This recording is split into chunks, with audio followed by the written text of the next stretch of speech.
السلام علیکم ناظرین، پروگرام ریئل فوکس کے ساتھ حاضر ہوں۔ ایران امریکہ معاہدے کی گونج آپ سن رہے ہوں گے۔ پاکستان میں بھی اس کی بڑی خوشی منائی جا رہی ہے، اور پاکستان سے باہر بھی اس پہ بہت سارا میڈیا، انٹرنیشنل میڈیا، کئی ملک اس پہ بات کر رہے ہیں۔ لیکن آج کے ویلاگ میں چند اہم چیزیں میں آپ کے سامنے ضرور رکھنا چاہتا ہوں، اور اس معاہدے کی اہمیت کو بھی بتانا چاہتا ہوں۔ دیکھیں، امریکہ نے اب تک بین الاقوامی طور پر 18,000 سے زیادہ معاہدے کیے ہیں، بین الاقوامی معاہدے کیے ہیں، اور ان معاہدوں کا حشر کیا ہوا ہے؟ ان معاہدوں کا حشر ہوا ہے بیشتر معاہدے جو ہیں اس کی پاسداری نہیں کی گئی ہے یا توڑ دیے گئے ہیں۔ ابھی حالیہ ایران کے ساتھ بھی معاہدہ امریکہ کا ہوا تھا، اس کی بھی پاسداری نہیں ہوئی، اور پھر ایک اور معاہدہ ہو رہا ہے۔ اب اس معاہدے میں 3 فریق ہیں، یہ بھولنا نہیں چاہیے آپ کو ہمیں کہ اس میں 2 فریق نہیں ہیں، اس معاہدے کے 3 فریق ہیں، کیونکہ جنگ جو شروع ہوئی تھی وہ ایران اور اسرائیل کی شروع ہوئی تھی، اور میجر اختلاف ایک لحاظ سے دیکھا جائے تو ایران اور اسرائیل کا ڈسپیوٹ ہے۔ وہاں امریکہ نے ایک ملک یعنی اسرائیل کو مکمل سپورٹ کیا ہے، ہر لحاظ سے سپورٹ کیا ہے، فوجی بھی، مالی بھی، اخلاقی بھی، ہر لحاظ سے اسرائیل کو اس نے سپورٹ کیا۔ تو اس لحاظ سے یہ معاہدہ اگر اس کی پاسداری ہوتی ہے نہیں ہوتی ہے، معاہدہ سائن ہوتا ہے نہیں ہوتا ہے، اس معاہدے کا کیا اثر ہوگا، یہ ڈیپینڈ کرے گا تینوں کے اوپر۔ اب میں آپ کو یہ بتاتا ہوں کہ تینوں ملکوں کے اس معاہدے کے حوالے سے کیا نکات ہو سکتے ہیں، یا آپ نے سنا ہوگا کہ بہت سی چیزیں سامنے آئی ہیں، لیکن چند باتیں میں آپ کے سامنے رکھنا چاہتا ہوں۔ ایران کیا چاہے گا اگر یہ معاہدہ ہوتا ہے؟ تو سب سے پہلے تو ایران چاہے گا کہ امریکہ اس بات کی گارنٹی دے کہ وہ ایران کے اوپر آئندہ بلا جواز جو ہے وہ حملے نہیں کرے گا۔ بہت بڑا مطالبہ ہے، اور ایران کو یہ کرنا بھی چاہیے۔ دوسرا، ایران جو ہے وہ اپنے ان اثاثوں کو جو کہ منجمد کیے ہوئے ہیں اس کو فوری بحال کرنے کی بات کرے گا۔ اسی طرح جو سینکشنز اس پہ لگے ہوئے ہیں، آئل بیچنے پہ ملکوں کو اور بہت ساری چیزوں میں، وہ سینکشن اٹھا لیا جائے۔ اسی طرح ایران لبنان کے اوپر اور غزہ کے اوپر کوئی کمپرومائز نہیں کرے گا، اور اس کے جو اتحادی ہیں جس کو ان پراکسی بھی کہا جاتا ہے، لبنانی آپ کے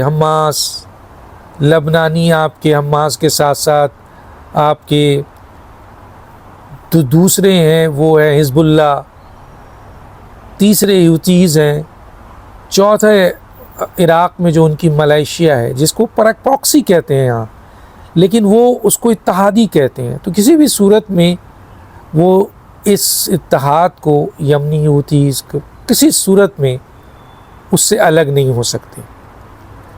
اور ایران کو آج یہ اہمیت کا سب سے زیادہ اندازہ ہوا ہے کہ اس کی طاقت کا جو بھی محور ہے، اس محور میں سب سے امپورٹنٹ چیز جو ثابت ہوئی ہے وہ آبنائے ہرمز ہے، جس کی اہمیت بہت اجاگر ہو گئی ہے۔ تو ایران اس کا کنٹرول کسی بھی صورت میں نہیں چاہے گا۔ تو اس طرح ایران ایک اور ڈیمانڈ بھی کر سکتا ہے اور کرے گا کہ اس کی جو جنگ میں خرچہ ہوا ہے، اس کا جو نقصان ہوا ہے، وہ مالی معاونت امریکہ یا دوسرے ملک کریں۔ تو یہ بیسک چیزیں ہیں جو ایران اس معاہدے سے اچیو کرنا چاہے گا، کیونکہ ایران جو جنگ جیت چکا ہے جنگی محاذ پر، وہ ٹیبل پر جنگ کیوں ہار جائے گا؟ تو چنانچہ وہ یہ مطالبات جو اپنے ہیں اس کو منوانے کی ہر صورت کوشش کرے گا۔ اب اس میں امریکہ اپنے مطالبات میں کیا ہے، کیونکہ امریکہ کو کہ ڈونلڈ ٹرمپ نے جو غلط فیصلے کیے ہیں، امریکی سرکار نے جو غلط فیصلے کیے ہیں، اب فیس سیونگ چاہیے امریکہ کو اس جنگ سے نکلنے کے لیے، اس لیے اسے کمپرومائز کرنا پڑے گا۔ لیکن اس کمپرومائز میں بہت سی چیز امریکہ لوز نہیں کرے گا اور نہیں چاہے گا. جیسے وہ چاہے گا کہ ٹھیک ہے اثاثے جو ہیں اس کے آہستہ آہستہ بحال ہو جائیں گے, اسی طرح جو سینکشن ہے وہ بھی آہستہ آہستہ بحال ہو جائے گی. آبنائے ہرمز کا کنٹرول امریکہ کسی بھی صورت میں مکمل طور پر ایران کو نہیں دینا چاہے گا. اسی طرح مالی معاونت بھی براہ راست وہ دینا نہیں چاہے گا. اور یورینیم پہ ایران کا ایک پوائنٹ تھا, یورینیم بہت ہی میجر پوائنٹ ہے جو میں اس وقت یہاں پہ بتانا چاہتا ہوں کہ ایران اپنی یورینیم کے حوالے سے, افزودگی کے حوالے سے کوئی کمپرومائز نہیں کرے گا, اور امریکہ بھی یورینیم افزودگی کے حوالے سے کوئی میجر کمپرومائز نہیں کرے گا. اور وہ چاہے گا کہ ایران اس بات کا یقین دلائے کہ وہ ایٹم بم نہیں بنائے گا. اسی طرح امریکہ مزید جو چاہے گا وہ یہ ہے کہ لبنان اور غزہ میں اس کا کوئی واضح اشارہ نہیں ہوگا, واضح معاہدہ میں نہیں آئے گا وہ. تو اس طریقے سے امریکہ کی یہ چند چیزیں بہت ہی اہم ہیں جو امریکہ اس معاہدے میں اچیو کرنا چاہے گا. کس حد تک ہوتا ہے یہ بات کی بات ہے. اب آ جاتا ہے تیسرا فریق, اسرائیل. اسرائیل کا جو سب سے بڑا مقصد ہے وہ گریٹر اسرائیل ہے, اور گریٹر اسرائیل میں وہ کئی علاقے ہیں جو عربوں کے ہیں جس کے ذریعے وہ وہاں تک پہنچنا چاہتا ہے. اس مقصد سے اسرائیل کتنا پیچھے ہٹ سکتا ہے جو بظاہر لگتا ہے بالکل پیچھے نہیں ہٹے گا. اسرائیل یہ کبھی نہیں چاہے گا کہ ایران جو ہے وہ ایٹم بم بنائے. اسی طرح اسرائیل یہ بھی چاہے گا کہ وہ تمام ان کے اتحادی جس میں یمنی, حوثی, ملائیشین, عراقی, حزب اللہ اور آپ کے حماس جو ہیں ان کو غیر مسلح کر کے ختم کیا جائے. اسی طرح مغربی کنارے پر زبردستی جو آپ کے ایک تو فلسطینیوں کو بے دخل ہر صورت میں کرنا چاہے گا, اور جو مغربی کنارے میں آبادی ہے اس کو جبری منتقلی بھی وہ چاہے گا. اسی طرح وہ مکمل طور پر لبنان میں غزہ پہ قبضہ چاہے گا اور لبنان کا کئی حصہ, تاکہ اس کو گریٹر اسرائیل میں کوئی پرابلم نہ ہو. اب سوال یہ ہوتا ہے کہ ایران کا جو مطالبہ ہوگا, امریکہ جو چاہے گا اور اسرائیل جو چاہے گا, وہ میں نے آپ کے سامنے رکھا ہے. اور یہ سوال بھی رکھتا ہوں کہ کیا فزیکلی آپ کا ذہن مانگتا ہے کہ ایران ان معاہدوں, ان پوائنٹس کے اوپر کے کمپرومائز کر دے جو امریکہ چاہتا ہے, یا امریکہ مکمل طور پر ایران کی ان باتوں کو مان لے جو ایران چاہتا ہے, یا اسرائیل ایران کے ان مطالبات کو مان لے, یا ایران اسرائیل کے ان مطالبات کو مان لے. تو عقل ساتھ نہیں دیتی, ذہن ساتھ نہیں دیتا, اور یہ بالکل کسی طور پر کوئی اس بات کے لیے سمجھائے ہمیں کہ کیا ان معاہدوں پہ یہ تینوں ملک اگر ان معاہدوں پہ کھڑے رہتے ہیں تو یہ معاہدہ کتنا پائیدار ہوگا.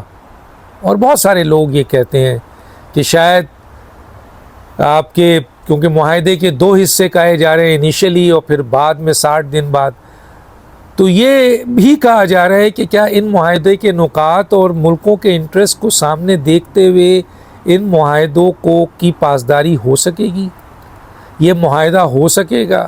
چلیں اگر کسی طرح پکڑ دکڑ کر کاغذ پر یہ معاہدہ کرا بھی دیا جائے تو کیا عملی طور پر اس معاہدے کی پاسداری کی جائے گی امریکہ کی طرف سے, اسرائیل کی طرف سے, یا ایران اس حد تک جائے گا؟ بہت بڑا سوال ہے. تو بظاہر پوری دنیا چاہتی ہے معاہدہ ہو, لیکن یہ معاہدہ جیسے میں نے کہا 18,000 بین الاقوامی معاہدے امریکہ نے سبوتاژ کیے ہیں. تو اس معاہدے کے اوپر کون پیچھے ہٹے گا, کون آگے آئے گا, کس کی پوری بات مانی جائے گی, کون کمپرومائز ہوگا, ان باتوں کے بعد آپ کے پاس میں لے کے جاتا ہوں کہ آپ بھی اپنی رائے دیں. میری اپنی رائے اور جتنا میں دیکھ رہا ہوں اس معاہدے کی پاسداری ہونا بہت مشکل ہے, کیونکہ یہاں جو انٹرسٹ ہے وہ بہت میجر کلیش ہے۔ اور ایک سوال یہ ہے کہ ڈونلڈ ٹرمپ اگر اس معاہدے کو اپنی فیس ویلیو کے لیے استعمال بھی کر لیں تو آنے والے دوسرے امریکن صدور یا ان کا انٹرسٹ کہاں جائے گا؟ میں پہلے بھی بتا چکا تھا کہ امریکہ کے اوپر ایک بہت بڑی طاقت اسرائیل، امریکن اسرائیل IPAC، امریکن اسرائیل پبلک افیئرس کمیٹی، جس کا بہت بڑا کنٹرول امریکہ کی میڈیا پہ ہے، اکنامی پہ ہے، اسی طرح اس کی سینٹ میں ہے، اسی طرح اپر ہاؤس، لوئر ہاؤس میں ہے، سیاست میں ہے، پولیٹکس میں ہے، اور وہ زیونسٹ کنٹرول ہے، وہ اسرائیل کے مفادات کا تحفظ کرتا ہے۔ تو بہرحال دیکھتے ہیں کہ یہ صورتحال کیا ہے۔ لیکن آج اب یہ دیکھیں کہ فیفا کا ورلڈ کپ ہے، اور اس ورلڈ کپ میں امریکہ کے اندر ایران کے جھنڈے اور اس کے سپورٹر، آپ دیکھ رہے ہوں گے ویڈیوز میں کہ کتنی بڑی تعداد میں اسٹیڈیم میں خود امریکن اور دوسری قومیں جو وہاں آئی ہوئی ہیں، جو فٹ بال میچ دیکھنے آئی ہوئی ہیں، وہ ایران کے جھنڈے کے اوپر والہانہ تالیاں بجا رہے ہیں، والہانہ سپورٹ کر رہے ہیں۔ اور امریکہ کے اندر بیٹھ کے، یعنی ایران وہ ملک ہے جسے امریکہ ختم کرنا چاہتا تھا، مکمل طور پر اس کا خاتمہ چاہتا تھا، لیکن آج ایران کی اس طاقت کو، جو اللہ تعالیٰ کی مدد سے، اپنی قوم کی مدد سے، اپنی فوج کی مدد سے، اپنی حکومت کی مدد سے ایران نے ایک ہو کر جو یہ جنگ جیتی ہے، آج پوری دنیا میں اس کی پذیرائی ہے، اور وہ ایک سپر پاور کے طور پہ نظر آ رہا ہے۔ اور آج امریکہ کے اندر، جسے امریکہ ختم کرنا چاہتا تھا، آج اپنے عروج پہ نظر آ رہا ہے۔ ڈاکٹر دانش کو اجازت دیجیے، اللہ حافظ۔